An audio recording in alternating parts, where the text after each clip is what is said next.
Before we dive into my story, please hit that subscribe button and join our community to stay updated on more gripping tales like this one. Your support means the world. My name is Emily, and my life unraveled in ways I never imagined. It all started with a simple email notification: your password has been changed. I thought it was a glitch, so I ignored it. Days later, my social media accounts began posting things I didn't write. Vicious lies about my friends, my co-workers, even my family. Posts that painted me as cruel, unhinged, and hateful. I was horrified, staring at my phone, watching my digital life spiral out of control. My first instinct was to change my passwords, but the damage was already done. Friends started texting me, confused and angry, demanding explanations. I tried to tell them it wasn't me, but the posts looked so real. They were written in my style, with details only I would know. My heart sank as I realized someone had hijacked my identity. I felt violated, like my life was no longer mine. Every notification sent a jolt of dread through me. Who was doing this? Why me? I couldn't sleep, haunted by the thought that my reputation was being shredded. The worst part, my family started to doubt me. I remember the moment my sister called, her voice cold and distant. She asked why I'd posted such awful things about her online. I was stunned. She actually believed I'd done it. I explained that my accounts were hacked, but she wasn't convinced. "Those posts sound like you, Emily," she said, her words cutting deep. My parents were next, texting me screenshots of posts accusing them of neglect. I begged them to believe me, but their replies were short, skeptical. I felt so alone, staring at my phone, tears streaming down my face. I tried to report the issue to the platforms, but their automated systems were useless. Hours spent on hold, only to be told to reset my password.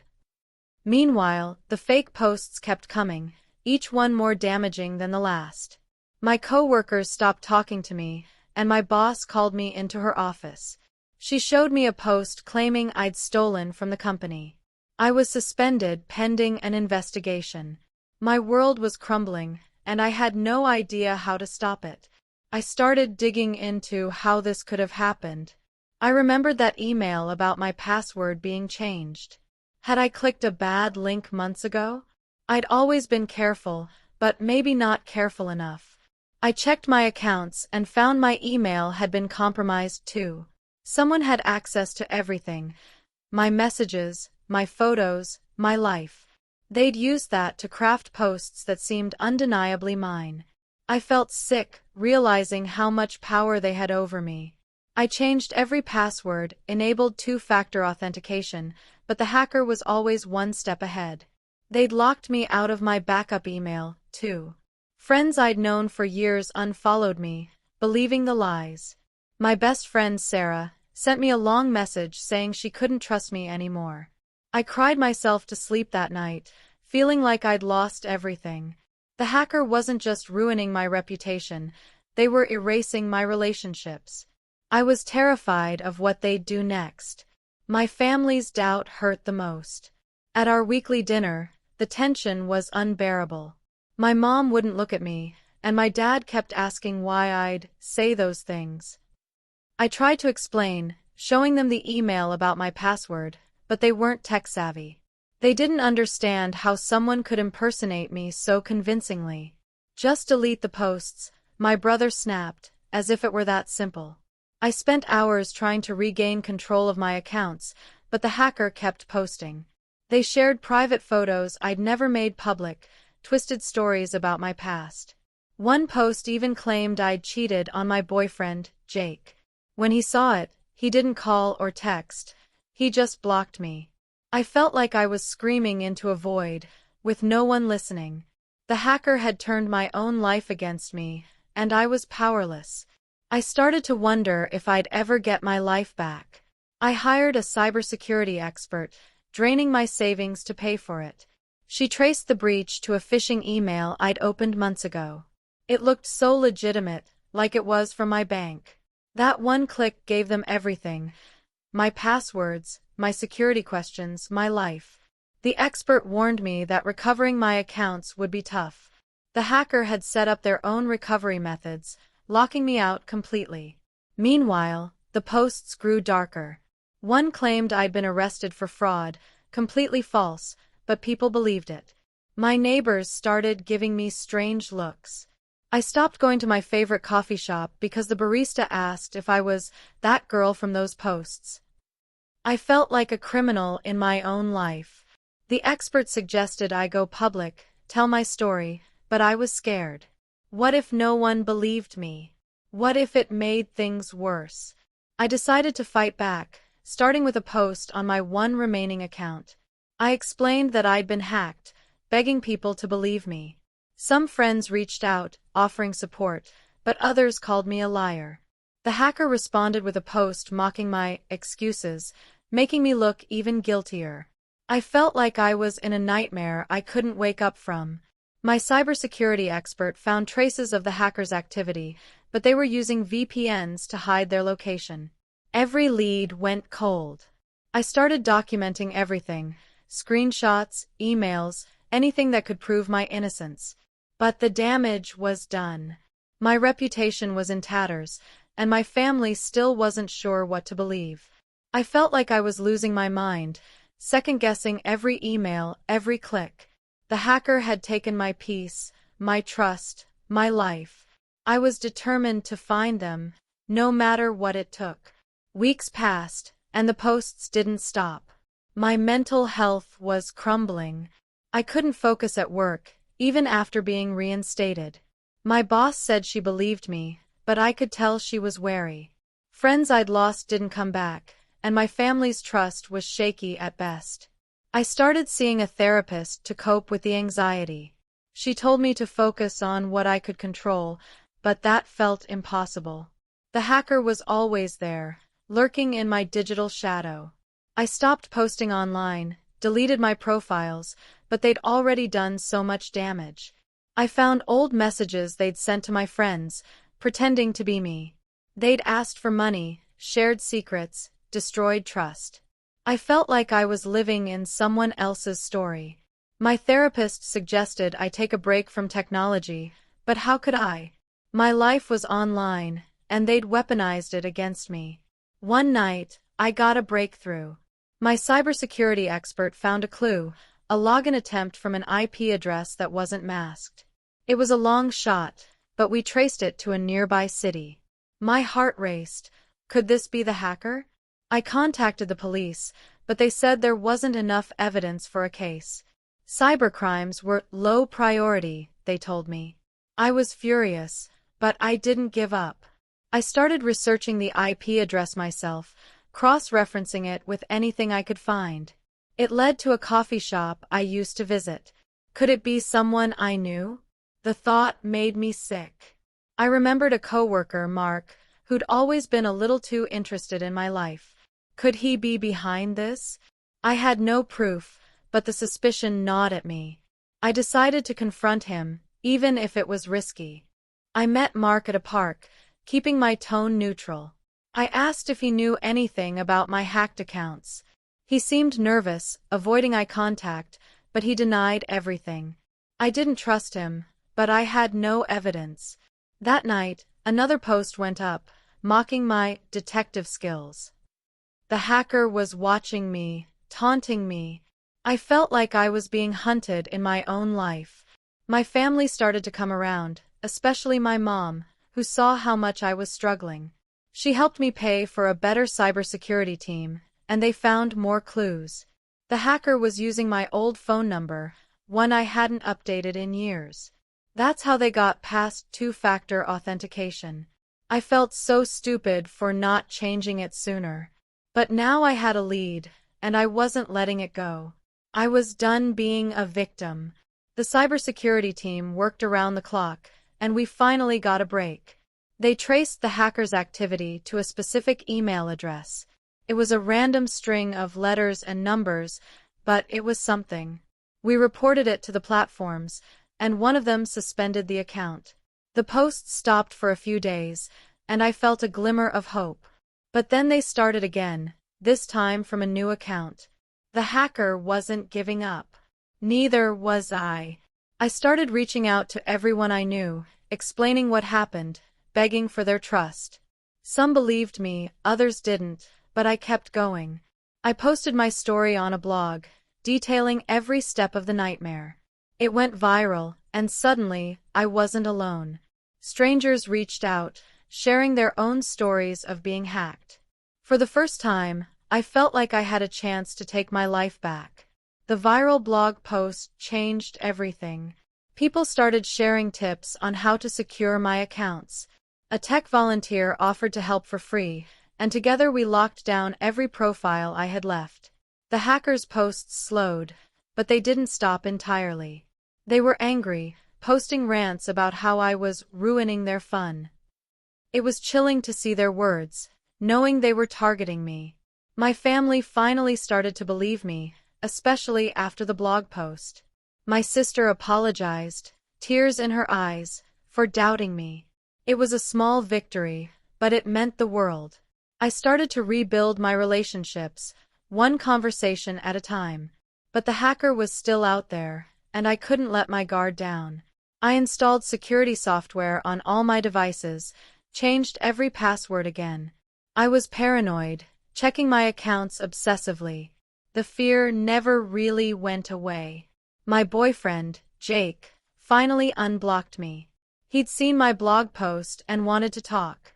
I was nervous, but we met at a cafe.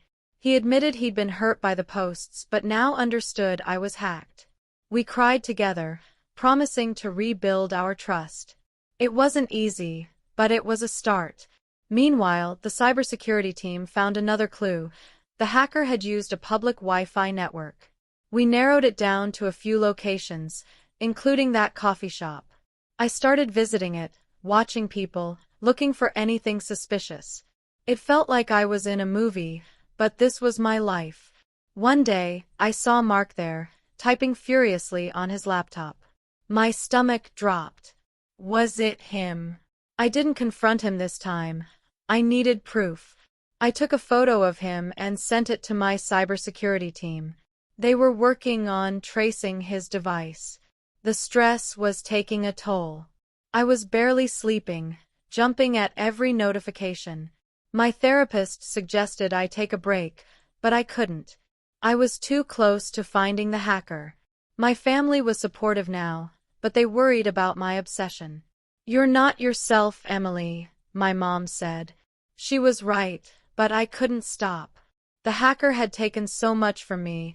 My reputation, my relationships, my peace. I needed justice.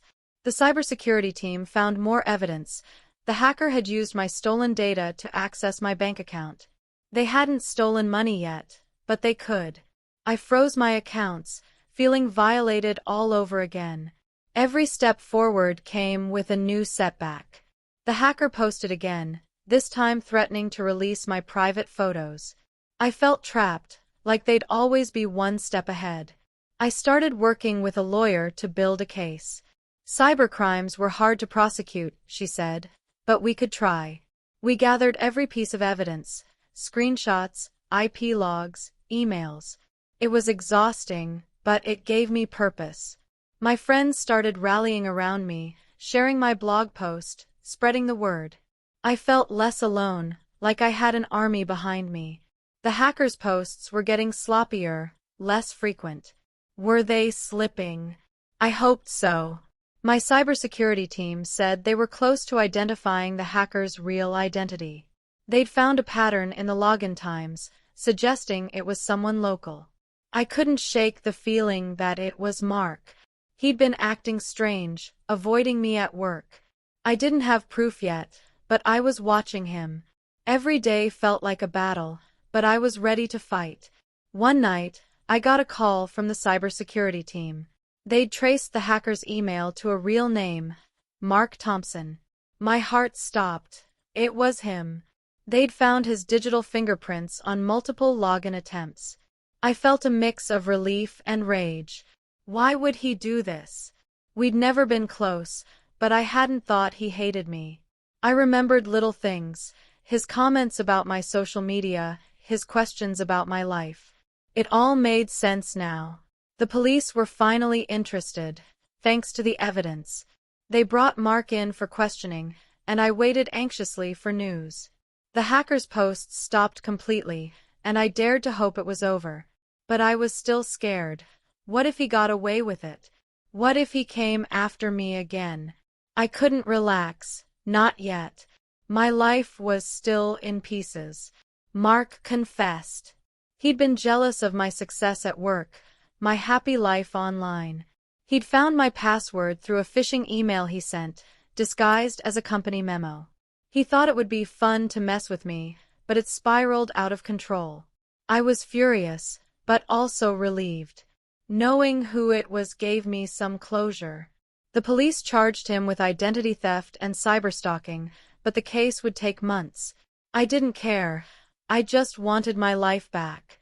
My family apologized for doubting me, and we started rebuilding our bond. Jake and I were working things out, slowly but surely. My friends came back, some with apologies, others acting like nothing happened. I was grateful for the support, but the scars remained. I'd never trust the internet the same way again. I started speaking out about cybersecurity, sharing my story at local events. People listened, asked questions, thanked me for raising awareness. It felt good to turn my pain into something positive. I rebuilt my online presence, but I was cautious now. No more oversharing, no more weak passwords. I used a password manager, checked my security settings weekly. The fear lingered, but I was stronger now. My therapist helped me work through the trauma, teaching me to let go of the anger. It wasn't easy. Some days, I still felt like a victim. But I refused to let Mark define my life. I started a support group for cybercrime victims, connecting with others who'd been through the same thing. It gave me purpose, a reason to keep going. I was healing, one step at a time. The trial was grueling. Mark's lawyer tried to paint him as a prankster, but the evidence was overwhelming. The judge sentenced him to 2 years in prison and a hefty fine. It wasn't enough for what he'd done, but it was something. I felt a weight lift off my shoulders. My family was there, supporting me through every hearing. We were closer now, bonded by the ordeal. My blog post kept gaining traction, and I got offers to write articles, even a book. I wasn't sure if I was ready, but it felt like a new chapter. I started to trust again, letting people back into my life. Jake proposed, and I said yes, tears in my eyes. We were stronger for it, he said. I wanted to believe him. The hacker was gone, but the scars would always be there. I learned to live with the new normal. My online presence was smaller, more private. I didn't post about every moment anymore, and that was okay. I focused on real-life connections, rebuilding what I'd lost. My family threw a party to celebrate the trial's end, and for the first time in months, I laughed without fear. My support group grew, and I met incredible people who inspired me. We shared stories, tips, hope. I realized how common cybercrimes were, and how little people knew about protecting themselves. I started a podcast, interviewing experts and victims, spreading awareness. It was therapeutic, giving me a voice again. I wasn't just a victim anymore. I was a survivor. The hacker had tried to ruin my life, but I'd fought back. And I'd won. Looking back, I'm not the same person I was. The ordeal changed me, made me stronger but also more cautious. I still check my accounts daily, still flinch at unexpected emails. But I'm not afraid anymore. I've taken control of my digital life, my real life. My family is closer than ever, and Jake and I are planning our future. The scars are there, but they don't define me. I've learned to forgive, not Mark, but myself. I wasn't to blame for what happened. I was a victim, but I'm also a fighter. My story isn't over, it's just beginning. I'm sharing it to help others, to show that you can come back from the worst. The hacker took a lot, but they didn't take my spirit. I'm still here, and I'm not going anywhere. The aftermath wasn't easy. Even with Mark behind bars, I struggled to regain my sense of security. Every new email or notification made my heart race. I'd built a new routine, checking my security settings, using encrypted apps, but the fear lingered. My therapist reminded me that healing wasn't linear. Some days, I felt like my old self. Others, I was back in that nightmare. My support group helped, giving me a space to share without judgment. I met a woman named Lisa, who'd lost her job because of a similar hack. We bonded over our shared pain, swapping tips on rebuilding trust. My podcast grew, and listeners sent messages thanking me for giving them hope. It was humbling, knowing my story mattered. I started to see myself as more than a victim. I was a voice for change. My family became my rock. My sister, once distant, now checked in daily. We'd laugh about silly things, like old family photos, and it felt like we'd never been apart. My parents took a cybersecurity class, determined to understand what I'd gone through. Their effort meant everything. Jake and I planned our wedding, keeping it small and private. We didn't post about it online. Some lessons stick. My friends, the ones who'd stayed, were there for me too. Sarah, my best friend, threw me a surprise party to celebrate my podcast's success. It was a reminder that I wasn't alone. The hacker had tried to isolate me, but he'd failed. I was surrounded by love, and that gave me strength. I was rebuilding, piece by piece. The media picked up my story, and suddenly I was doing interviews.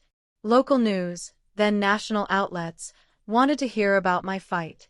I was nervous at first, but speaking out felt empowering. I shared tips on staying safe online, urging people to use strong passwords, avoid phishing scams. My message was simple: it can happen to anyone. I started working with a nonprofit focused on cybercrime awareness. We created workshops, teaching people how to protect themselves. I met victims who'd lost more than I had: savings, careers, even their homes. Their stories fueled my mission. I wasn't just fighting for myself anymore. I wanted to make sure no one else felt the helplessness I'd felt. The hacker had lit a fire in me, and I wasn't letting it go out. Mark's appeal came and went, but the conviction held. I didn't attend the hearings. I was done letting him take up space in my life. Instead, I focused on my work. My book deal came through, and I started writing about my experience. It was hard, reliving every moment, but it was cathartic too. I poured my heart into every page, hoping it would help someone. My podcast hit 1 million downloads, a milestone I never imagined. Listeners sent stories of how they'd secured their accounts because of me. One woman said she'd caught a phishing email before it was too late. Those messages kept me going. I was making a difference, turning my pain into purpose. The hacker had tried to silence me, but I was louder than ever. I started teaching cybersecurity classes at a community center. It was rewarding, seeing people light up as they learned to protect themselves. I taught them about two-factor authentication, password managers, spotting scams. One student, an older man, thanked me with tears in his eyes. He'd been scammed before and felt powerless. Now he felt in control. Moments like that made everything worth it. My family came to one of my classes, cheering me on. My sister even started volunteering with me. We were a team again, stronger than ever. Jake helped with the technical side, setting up secure systems for the center. I was surrounded by support, and it felt like I'd finally reclaimed my life. The hacker was a memory, fading with every step I took. My wedding day was perfect. Just family and close friends, no phones allowed. We laughed, danced, and made memories that were ours alone. I didn't post a single photo, and it felt liberating. Jake and I promised to protect each other, in life and online. We'd learned how fragile trust could be, but also how strong it could grow. My book was nearly finished, and publishers were excited. They said my story was inspiring, a word I never thought would apply to me. I started planning a second book, this time a guide to cybersecurity for everyday people. I wanted to make it accessible, so no one felt overwhelmed. The hacker had taken so much, but he'd also given me a purpose. I was grateful in a strange way for the strength I'd found. Thank you so much for joining me on this emotional journey.